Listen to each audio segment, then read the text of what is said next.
నమస్తే అండి. అమ్మ నమస్తే అమ్మ. పేరు? నా పేరు పోలేపాక విజయ అమ్మ. మాది 27వ డివిజన్. ఏం చేస్తూ ఉంటారు? మేము వచ్చేసి అమ్మాలి పని అమ్మ, రైల్వే పాఠశాల అమ్మాలి పని చేస్తాం. ఎంత వస్తూ ఉంటాయి నెలకి? నెలకు వచ్చేసి 10-12 వేల రూపాయలు దొరుకుతాయి. ఇప్పుడు మీ వాడలో కానీ అభివృద్ధి ఏ విధంగా ఉంది? మా వాడలో గత 10 సంవత్సరాల నుండి అభివృద్ధి చాలా బాగుందమ్మ. రోడ్లు అయితేనేమి, డ్రైనేజ్ అయితేనేమి, ఇక్కడ ఉన్న వాటర్ సప్లై అయితేనేమి, ఇంటింటికి నల్ల అయితేనేమి, కేసీఆర్ గవర్నమెంట్లో అభివృద్ధి చాలా జరుగుతూ ఉన్నదమ్మా. ఇప్పుడు ఏది ఉన్నా కూడా ఇప్పుడు ఉన్న మా కార్పొరేటర్ అనిల్ అయిన సునీల్ వాళ్ళ మంచి నాయకత్వం ఉంది. రెండోది ఏంటి అని అంటే మా డివిజన్ మీద మంచి చొరవ చూపించి అభివృద్ధి బాగుందమ్మా. ఇప్పుడు నవంబర్ 30న ఎలక్షన్స్ ఉన్నాయి. ఇప్పుడు ఎవరికి ఓటేస్తారు మీరు? అమ్మ మాకు వచ్చేసి కేసీఆర్ గవర్నమెంట్కి ఓటు వేసే వాడున్నదమ్మా. ఎందుకనంటే వాళ్ళు కళ్యాణ లక్ష్మి కానీ, కేసీఆర్ కుట్టి కానీ, దళిత బంధువు కానీ, డబుల్ బెడ్రూమ్ కానీ, ఇప్పుడున్న మా ఇంట్లోనే 2 పింఛన్లు వస్తాయమ్మా. ఒకటి మా అమ్మకు మన ఇది విడో పింఛన్ మా అక్కకి వస్తుంది. ఇంకోటి హ్యాండిక్యాప్డ్ పింఛన్ మా అమ్మకి వస్తుందమ్మా. చాలా బాగుంది గవర్నమెంట్.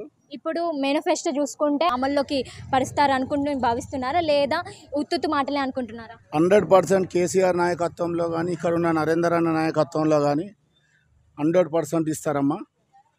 చాలా ఇప్పుడు నమ్మదగిన విషయాలు ఏంటి అనంటే కేసీఆర్ నాయకత్వంలో అన్నీ కొన్ని చేసిండమ్మా. గృహలక్ష్మి అనేది చెప్పలే, ఇక్కడ కళ్యాణ లక్ష్మి అనేది పెట్టలే, అది చేసి చూపించిండమ్మా. పేద పిల్లలకు ఒక మేనమామలాగా కానీ, ఒక మేనమామ బోళ్ళు లేని పెట్టని పరిస్థితుల్లో మేనమామలాగా పెద్ద కొడుకులాగా 1,00,000 రూపాయలు ఇచ్చుడు జరుగుతూ ఉన్నదమ్మా. 100% కేసీఆర్ గవర్నమెంట్ వస్తుంది. ఇప్పుడు కాంగ్రెస్ కూడా బీజేపీ కూడా హామీలు అనేది ఇస్తున్నాయి. అంటే వాళ్ళు కూడా అభివృద్ధి చేస్తామంటున్నారు. మరి వాళ్ళకి ఓటేస్తారా, లేదంటే బీఆర్ఎస్కి ఓటేస్తారా? అమ్మ 100% కేసీఆర్ బీఆర్ఎస్ పార్టీకి ఓటేస్తామమ్మా. ఇక్కడ ఉన్న నరేందర్ నాయకత్వాన్ని బలపరుస్తాం. నేను కాకుండా నేను ఇంకా 100 మందితో నేను ఓటేపించే ప్లాన్ చేస్తానమ్మా. ఎందుకనంటే మా ఇంట్లో చాలా అభివృద్ధి జరిగింది. ఆ ఇంటింటికి నల్ల కానీ, ఇప్పుడున్న డ్రైనేజ్ కానీ, ఇప్పుడున్న వాటర్ కానీ, 24 గంటలు కరెంటు కానీ, ఏ గవర్నమెంట్ ఇయ్యని పథకాలు వాళ్ళ కేసీఆర్ ఇస్తా ఉన్నాడమ్మా. ఇప్పుడు ఎలక్షన్స్ మూమెంట్లోనే నాయకులు కానీ ప్రతిపక్షాలు కానీ అందరూ వస్తున్నారు అంటున్నారు. అది నిజమేనా, లేదా అంటే అన్నప్పుడు నేను నరేందర్ కూడా ఈ విధంగానే ఎలక్షన్స్ మూమెంట్లో వస్తున్నారు, దాని తర్వాత రావట్లేదా? అమ్మ ఇంటింటికి ఒక పెద్దన్నయ్యలాగా నరేందర్ అన్న కానీ, ఇప్పుడున్న కేసీఆర్ కానీ, ఒక తెలంగాణకు పెద్దన్నయ్యలాగా మన కేసీఆర్ ఉంటే, వరంగల్ తూర్పుకు తలమనకంలాగా నరేందర్ అన్న ఉండి ఇక్కడ వరంగల్ తూర్పును అభివృద్ధి పని చేస్తూ ఉన్నాడమ్మా. ఇప్పుడున్న చౌరస్తా చూసుకోండి, మండి బజార్ రోడ్డు చూసుకోండి, ఇప్పుడున్న మా రోడ్డే చూసుకోండి. ఇక్కడ దగ్గర 79 నుండి చూస్తున్నామమ్మా.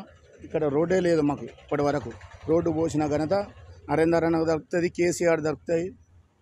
ఇప్పుడు బీజేపీ కాంగ్రెస్ కూడా అధికారంలోకి వస్తే వాళ్ళు కూడా అభివృద్ధి చేసి చూపిస్తామని అంటున్నారు. అవి నిజమైన వాస్తవాలేనా, లేదంటే అబద్ధం అంటున్నారా? అమ్మ 60 ఏళ్ళ కాంగ్రెస్ పార్టీ ఏం చేయలేదమ్మా. 60 ఏళ్ళు చూసినాము. అంటే 12 టర్ములు అని అంటే ఒక 6 టర్ములు 8 టర్ములు కాంగ్రెస్ పార్టీ ఉన్నది, మిగతా టీడీపీ టర్మ్ ఉన్నది. ఎప్పటి చిక్పా ఏనుగుళ్ళ అన్నట్టు వాళ్ళ గవర్నమెంట్లో అట్లున్నది. ఎప్పుడైతే కేసీఆర్ గవర్నమెంట్ వచ్చిందో, బీఆర్ఎస్ పార్టీ వచ్చిందో, తెలంగాణ ఒక దిక్సూచికలాగా కనబడుతూ ఉన్నది. ఇప్పుడున్న తెలంగాణ చూసి వేరే రాష్ట్రాలు నేర్చుకోవాలనేసి, మన సీఎంను చూసి వేరే సీఎంలు బుద్ధి నేర్చుకోవాలనేసి అంత అభివృద్ధి చేస్తానమ్మా. పేరు సాంబలక్ష్మి. ఏం చేస్తుంటారు? ఏం లేదు. ఎవరికి ఓటేస్తారు? నవంబర్ 30న ఎలక్షన్స్ రాబోతున్నాయి కదా, ఎవరికి వేస్తారు అని అంటే నరేందర్ అన్నకు వేయాలి. ఎందుకో మరి? ఎందుకు అని అంటే ఇప్పుడు 5 సంవత్సరాల కాడ నుంచి కొంచెం మంచి పనులు మంచిగానే చేసిండు కాబట్టి నరేందర్ అన్నకే వేద్దాము అని అనుకుంటున్నాను. Thank you. నా పేరు సారమ్మ. నాకు 4,000 పింఛన్ వస్తుంది. ఇప్పుడు ఎలక్షన్స్ రాబోతున్నాయి కదా, ఎవరికి ఓటేస్తున్నావు? కారు గుర్తు నరేందర్ అన్నకు. పింఛన్ ఎవరిస్తారు నీకు? 4,000 కేసీఆర్ ఇస్తాడు.